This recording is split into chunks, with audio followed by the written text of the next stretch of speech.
The New World Order, which now has been called by some the New World Disorder, and by some people on the more liberal persuasion, the taking over of the world by the Council on Foreign Relations, the Trilateral Commission, and the UN.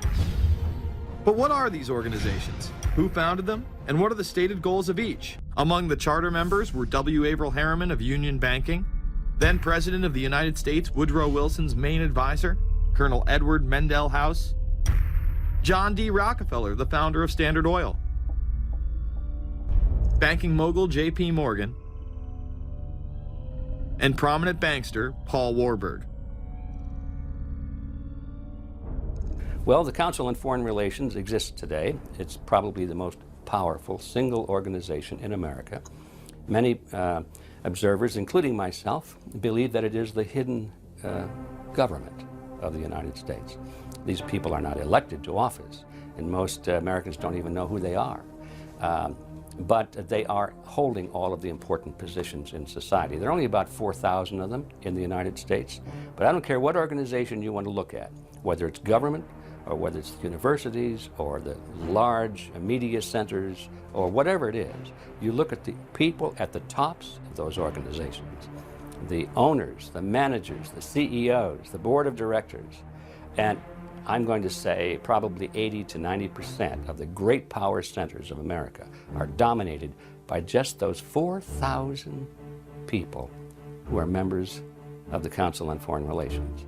Throughout its history, it would contain extremely influential and powerful individuals in finance, business, media, and politics. Gerald Ford, Jimmy Carter, and William Jefferson Clinton. Currently, Barack Obama claims not to be a member, but has spoken in front of the Council and has had his writings published in the Council's magazine, Foreign Affairs. It's been reported that you and your wife are in the globalist CFR, which is a Council on Foreign Relations. I'd like to know if that is true. Well, first of all, I'm not the Council on Foreign Relations. I don't know if I'm a official member. I've spoken there before. It basically is just a forum where a bunch of people talk about foreign policy, and so there's nothing. There's no official membership. I don't have a card or, you know, a special handshake or anything like that. Now, why is that important? It's important because the avowed purpose of the Council on Foreign Relations is to create a new world order, a global government based on the model of collectivism. And that includes the elimination of the United States as a sovereign nation. That's why it's important. The people running this country are determined to destroy it. The Council was heavily criticized during the 1980s for being an organization hell-bent on destroying national sovereignty in favor of a world government. So many of its members hid their association with the organization. Dick Cheney had this to say in response to a question by David Rockefeller, who became the CFR's youngest director in 1949 and was chairman of the board from 1970 to 1985. He remains an honorary chairman to this day. It's good to be back at the Council on Foreign Relations. As Pete mentioned, I've been a member for a long time and was actually a director for some period of time. I never mentioned that when I was campaigning for re-election back home in Wyoming. Now, you are the president of the Council on Foreign Relations, all right? Yes, sir. You guys toy with countries of the world like toys. This question is for Ron Paul. I've met a lot of your supporters online, but I've noticed that a good number of them seem to buy into this conspiracy theory regarding the Council of Foreign Relations and some plan to make a North American union by merging the United States with Canada and Mexico. These supporters of yours seem to think that you also believe in this theory. So my question to you is, do you really believe in all this, or are people just putting words in your mouth? Well, 90 seconds. Well, it all depends on what you mean by all of this. The CFR exists, the Trilateral Commission exists, and it's a, quote, conspiracy of ideas. This is an ideological battle. Some people believe in globalism, others of us believe in national sovereignty. And there is a move on toward a North American Union, just like early on there was a move on for a European Union, and it eventually ended up. So we had NAFTA and moving toward a NAFTA highway. These are real things. It's not somebody made these up. It's not a conspiracy. They don't talk about it, and they might not admit about it, but there's been money spent on it. There was legislation passed in the Texas legislature unanimously to put a hold on it. They're planning on millions of acres taken by eminent domain for an international highway from Mexico to Canada, which is going to make the immigration problem that much worse.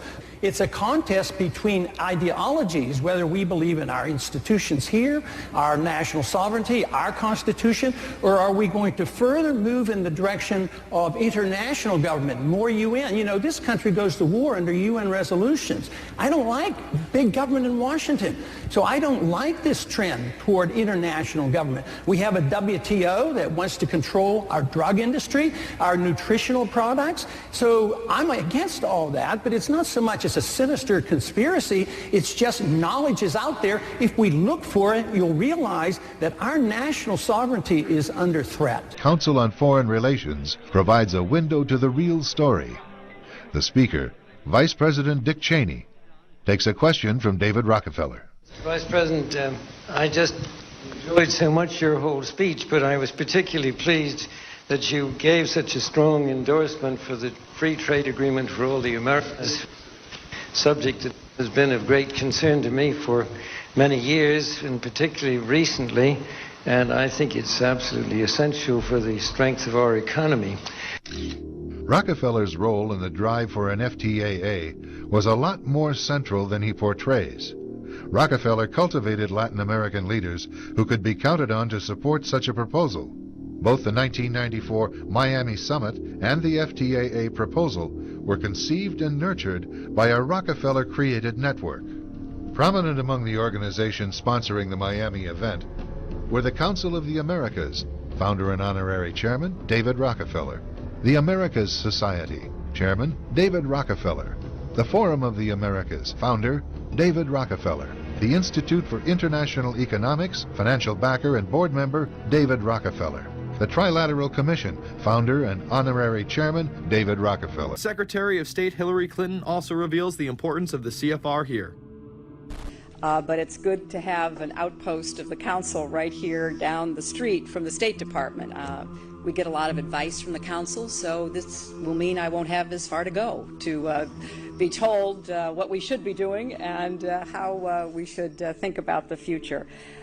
You have these private groups that are run and created by the elite, by the ultra-rich, wealthy families that have been manipulating global markets from behind the scenes for generations. They create these private groups that then feed information to the government, to senators, to congressmen, their recommendations, their policy papers, what they think should happen. And it's